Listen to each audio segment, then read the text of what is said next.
தந்தை, மகன், தூய ஆவியானவர் நம்மை நிறைவாக ஆசீர்வதிப்பாராக.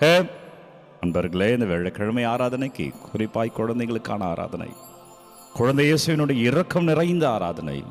ஆண்டவருடைய இரக்கம் உங்கள் வாழ்க்கையில் என்னென்னலாம் வேண்டுமோ அவை அனைத்தையும் ஒப்பு கொண்டு ஜெபியுங்கள். ஆண்டவர் பார்வையில் நம்ம அனைவரும் குழந்தைகளே. எனவே உங்களுக்கு எங்கெல்லாம் ஒரு வல்லமை வேண்டும், எங்கெங்கெல்லாம் அவர் உங்களை தொட வேண்டும், எந்தெந்த இடங்களெல்லாம் அவரோட அபிஷேகம் உங்களுக்கு வேண்டும், பிரியமான இரவுகளை ஒப்பு கொடுத்து கேளுங்க, ஒப்பு கொடுத்து ஜெபிங்க. இது ஆராதனை, இது வல்லமை, இது அபிஷேகம். பிரியமானவர்களே, எல்லா நிலைகளிலுமே ஆண்டவரோடு இருக்கிற பிள்ளைகள் வாழ முடியும். சில நேரங்களில் உன் கூட இருக்கிறவர்கள் உன்னை ஏற்றுக்கொள்ளாமல் போகலாம்.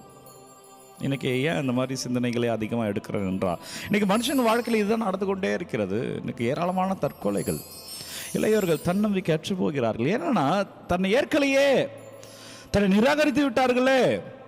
அன்பர்களே, ஆண்டவர் இயேசுவே நிராகரித்த உலகம் இது, கடவுளை நிராகரித்த உலகம் இது. இன்னும் நிராகரித்தாங்கன்னு ஏன் ஃபீல் பண்ணுற? யாரெல்லாம் என்னை நிராகரிச்சிட்டாங்க, என்னை அக்செப்ட் பண்ணல, என்னை ஏற்றுக்கல, குறிப்பாக இளையோர்களே, அப்படி வருத்தங்களோடு, பாரங்களோடு, கவலைகளோடு, தனிமையில் இருக்கிறீர்களா? இந்த ஆராதனை உங்களுக்காக, இந்த ஆராதனை உங்களுக்காக. அன்பர்களே, ஆண்டவர் உன்னை அன்பு செய்கிறார். ஆண்டவர் உன்னை அவர்கள் ஏற்றுக்கொள்ளும்படியான வாழ்க்கையை மாற்றுகிறார்.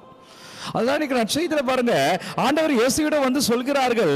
லூக்கா நற்செய்தி 13வது அதிகாரம் 31-35 வரை எடுத்து வாசிச்சு பாருங்க. அந்த நற்செய்தி எடுத்து வாசிச்சு பாருங்க. 13:31-35 வரை உள்ள இறை வார்த்தையில, இங்கிருந்து போய்விடும் ஏனெனில் ஏரோது உம்மை கொல்ல வேண்டும் என்கிறான். ஏசுகிட்ட வந்து சொல்றாங்க, நீங்க இங்கிருந்து போயிடுங்க, ஏரோது உன்னை சாக்கடிக்க போறோம். ஆனால் ஆண்டவர் சொல்கிறார், நான் இங்கே தான் இருப்பேன், இன்றும் நாளையும் இங்கே தான் இருப்பேன். போய் சொல்லுங்கள். அந்த நரியிடம்ன்ற வார்த்தையை பயன்படுத்துகிறார். பொய் சொல்லுங்கள், என் பணியை நான் நிறைவேற்றுவேன் என்று சொல்லுகிறார். அன்பர்களே, உங்களை ஏற்றுக்கொள்ளாத மத்தியில் தான் நீங்க வாழ வேண்டும். அன்பர்களே, அதில் ஆண்டவருடைய சித்தம் அடங்கி இருக்கிறது. ஒரு மேற்கோள் சொல்றேன் பாருங்க. பைரட் டாப்பன் என்ற ஒரு கருப்பின சகோதரன், அவர் வாழ்ந்த காலகட்டத்தில் உள்நாட்டு கலவரம் வெடிக்கிறது. சூடான் நாட்டில் அவர் இருக்கிறார். உள்நாட்டு கலவரம் வெடிக்கிறது. அப்ப என்ன பண்றாருன்னா, அவர் அங்கிருந்து தப்பித்து உகாண்டா சென்று விடுகிறார். அங்க போகும்போது அங்க 2ஆம் வத்திக்கான் சங்கம் நடைபெறுகிற தருணம் அது. அப்பொழுது அங்கு சென்று உகாண்டாவிலே அவர் குரு படிப்புக்கு சொல்லுகிறார், குருவாக உயர்த்தப்படுகிறார். அப்ப 2ஆம் வத்திக்கான் சங்கம் அனைத்துமே நிறைவேற்றப்படுகிற காலகட்டத்தில் மீண்டும் தன்னுடைய நாடான சூடானுக்கு குருவாக வருகிறார். ஆனால் அவர் மக்கள் அவரை ஏற்றுக்கல, சொந்த மக்கள் அவரை ஏற்றுக்கல. இவ்வளோ நாள் கருப்பின மக்களாக இருந்தாலுமே ஒரு வெள்ளை இன குரு தான் இருந்தார். இப்போ ஏன்னா ஒரு கருப்பினத்திலிருந்து ஒரு குருவா ஏற்றுக்கொள்ள முடியாது என்கிறார்கள். அப்போ 2ஆம் வத்திக்கான் சங்கம் வந்த பொழுது நிறைய மாற்றங்கள் அல்லவா. அது முன்னாடி லத்தீனில் தான் பூசை இருந்தது, அதுக்கப்புறம் தான் தாய்மொழியில் பூசை வருது. அப்போது 2ஆம் வத்திக்கான் சங்கம் மாற்றங்கள் எல்லாம் அவர் கொண்டு வருகிறார்.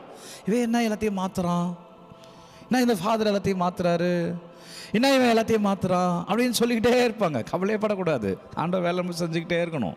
உங்கள் வீட்டில் சொல்லிக்கிட்டே இருப்பாங்க, கவலையப்படக்கூடாது, ஆண்டவர் வேலையை நீங்கள் செஞ்சுக்கிட்டே இருக்கணும். பேசுவவரெல்லாம் கடவுள் பார்த்துப்பா, என்ன வேணா பேசுவாங்க. ஆனால் ஆண்டவரை இருக்கப்பட்டு இருக்கிற பிள்ளைகளை அபிஷேகமாய் ஆசீர்வாதமாக நம்ம வாழ்வோம். எனவே திருப்பலி வைத்துக்கிற மொழியை மாற்றுகிறார், தாய்மொழியில் வைக்கிறார். அதை உங்களால் ஏற்றுக்கொள்ள முடியல.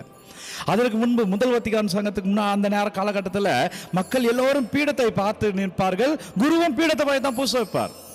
ஆனால் 2ஆம் வத்திக்கான் பிறகுதான் மக்களை பார்த்து பூசை என்று வருகிறது. இதை மாற்றி வைக்கிறார். அவர்களால் ஏற்றுக்கொள்ளலை.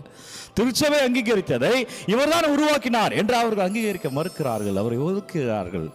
ஆனால் குரு அந்த இடத்துல சக்ஸஸ்ஃபுல்லாக முடிக்கிறார். பிரியமான இறை உறவுல ஆண்டவருடைய பிள்ளைகள் சில இன்னல்கள்லாம் நேச்சுரலாக வரும்.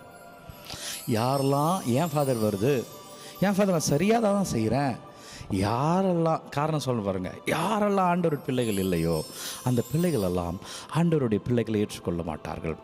இன்னும் சொல்லணும், விவரமாக சொல்லணும்னா, யாரெல்லாம் நல்லது சிந்திக்கிறாங்களோ அவர்கள் கெட்டவர்களோடு சேர முடியாது. கெட்டவர்கள் நல்லவர்கள் ஏற்றுக்கொள்ள மாட்டார்கள். நல்ல சிந்தனையும் கெட்ட சிந்தனையும் ஒன்றாக செல்லாது. இப்போ புரியுதுங்களா?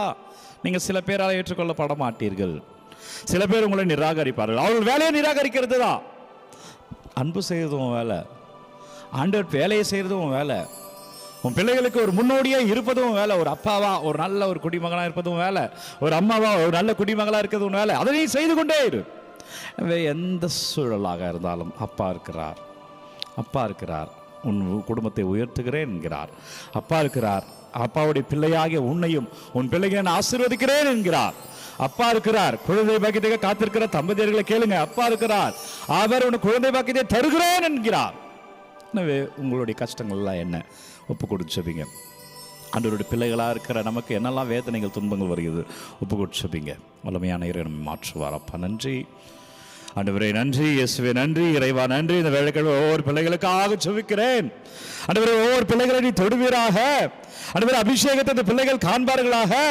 ஆண்டவரே, ஆசீர்வாதத்தை இந்த பிள்ளைகள் காண்பார்களாக.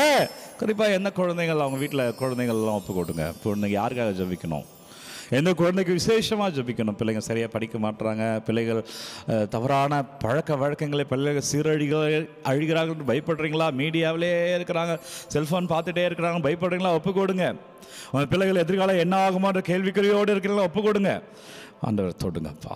எந்த குழந்தைகள் பேரெல்லாம் அறிக்கையிட்டு ஜெபிக்கிறார்களோ, எந்த குழந்தைகள் ஆசீர்வாதம் வேண்டும் என்று ஜெபிக்கிறார்களோ, வளமையான இறை வந்த பிள்ளைகளெல்லாம் தொடுவாராக. ஆண்டவர் பெயர் சொல்லுகிறேன், வளமையான நற்கருணை ஆண்டை உங்கள் பிள்ளைகளை ஆசீர்வதிக்கிறார். குழந்தைகளுடைய இரக்கத்திலே என் மகனே மகளே இன்றைக்கு வாழ்வீர்கள், ஆசீர்வாதமாய் வாழ்வீர்கள், கிருபையை காண்பீர்கள், வளமையான இறை கிருபையிலே வாழ்வீர்கள். குழந்தை பாக்கிய தம்பதிகளெல்லாம் ஒப்பு கொடுக்கிறேன். குழந்தை பாக்கியத்தை காத்துக்கிற பிள்ளைகளை ஒப்பு கொடுத்து கேளுங்க, அவர் தருவார், அவர் ஆசீர்வதிப்பார். ஆண்டவர் பெயர் சொல்கிறேன், அவர் வல்லமை உனக்கு உண்டு. அவர் அபிஷேகத்திலே ஆசீர்வாதமாய் குழந்தையை நீ பெற்றெடுப்பாய், உனக்கான வாரிசை அவர் தருகிறார். நன்றி ஆண்டவர், வழி நடத்துங்க ராஜா. அப்படி நம்பிக்கையோடு ஜெபிக்கிற பிள்ளைகளை ஆசீர்வாதத்தை அறுவடை செய்வீர்களாக. ஆண்டவர் பெயரில் சொல்லுகிறேன், நீங்கள் வாழ்வீர்கள். ஆண்டவர் பெயரில் சொல்கிறேன், உங்கள் வாழ்க்கையில் நல்லது நடக்கும். கெட்டவர்கள்லாம் கெட்டது செய்கிறாங்கன்னா ஏன் ஆண்டவர் பெயராக இருக்கிற நமக்கு நல்லது நடக்காதா? நடக்கும் அன்பர்களே. இந்த இறுதி ஆசீர்வாதத்தை தலைவணங்கி பெற்றுக்கொள்வோம். எல்லாம் அல்ல இறைவன் நம்மை தந்தை, மகன், தூய ஆவியார் நம்மை நிறைவாக ஆசீர்வதிப்பாராக. இந்த நாளும் இனிய நாளே. யார் ஏற்றுக்கொண்டாலும் ஏற்றுக்கொள்ளவில்லை என்றாலும் உன் தேவன் உன்னை ஏற்றுக்கொள்கிறார், உன் நற்கருணை ஆண்டவர் உன்னை ஏற்றுக்கொள்கிறார், உன் அப்பா ஏற்றுக்கொள்கிறார். மகிழ்ச்சியாக உங்கள் வாழ்க்கையை தொடருங்க. இந்த நாளும் இனிய நாளே. உங்கள் விண்ணப்பங்களை கமெண்ட்டில் அனுப்புங்க. ஒவ்வொரு நாளும் உங்களுக்காக நான் தொடர்ந்து ஜெபிக்கிறேன். இந்த ஆராதனை யாருக்கு தேவைன்னு நினைக்கிறீங்களோ அவங்களோட பகிர்ந்து கொள்ளுங்க. God bless you. Take care.